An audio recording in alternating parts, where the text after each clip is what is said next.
Football বিশ্বকাপের ফাইনালে সাধারণত থাকে শিরোপার লড়াই, ইতিহাস গড়ার লড়াই। তবে এবার আর্জেন্টিনা ও স্পেনের মহারণে যোগ দিয়েছে এক ভিন্ন আবেগীয়। স্পেনের coach Luis de la Fuente এবং আর্জেন্টিনার কোচ লিওনেল স্ক্যালোনি একসময় ছিলেন শিক্ষক শিক্ষার্থী। এবার সেই দুজনেই দাঁড়িয়ে আছেন বিশ্ব ফুটবলের সবচেয়ে বড় মঞ্চে, প্রতিপক্ষের ডাগআউটে। বিশ্বকাপের প্রথম সেমিফাইনালে ফ্রান্সকে 2-0 গোলে হারিয়ে ফাইনাল নিশ্চিত করে ইউরোপিয়ান চ্যাম্পিয়ন স্পেন।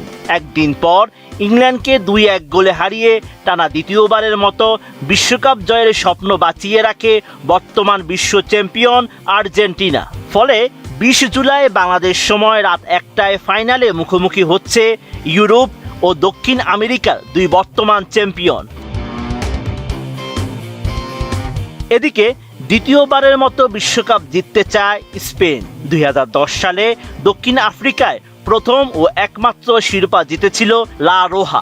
অন্যদিকে আর্জেন্টিনার লক্ষ্য টানা দ্বিতীয় বিশ্বকাপ জয়। 1962 সালে ব্রাজিলের পর এই কীর্তি আর কোনো দল করতে পারেনি।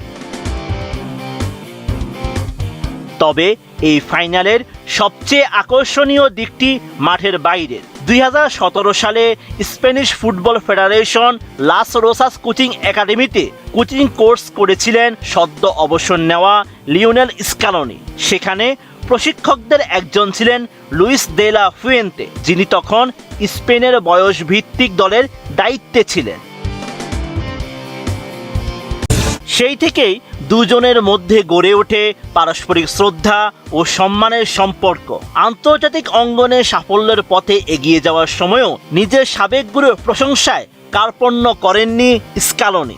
তিনি বলেন, লুইস দে লা ফুয়েন্তে অসাধারণ একজন মানুষ।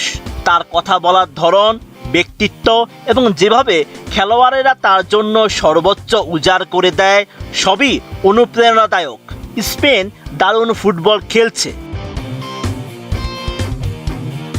স্ক্যালোনির প্রশংসার জবাব দিতে দেরি করেননি দে লা ফুয়েন্তেও। সাবেক এই শিষ্যকে তিনি আখ্যা দেন প্রকৃত মাস্টার এবং অসাধারণ একজন কোচ হিসেবে। স্প্যানিশ কোচের মতে স্ক্যালোনির কৌশলগত প্রস্তুতি অসাধারণ, আর ড্রেসিং রুমের উপর তার নিয়ন্ত্রণও ঈর্ষণীয়।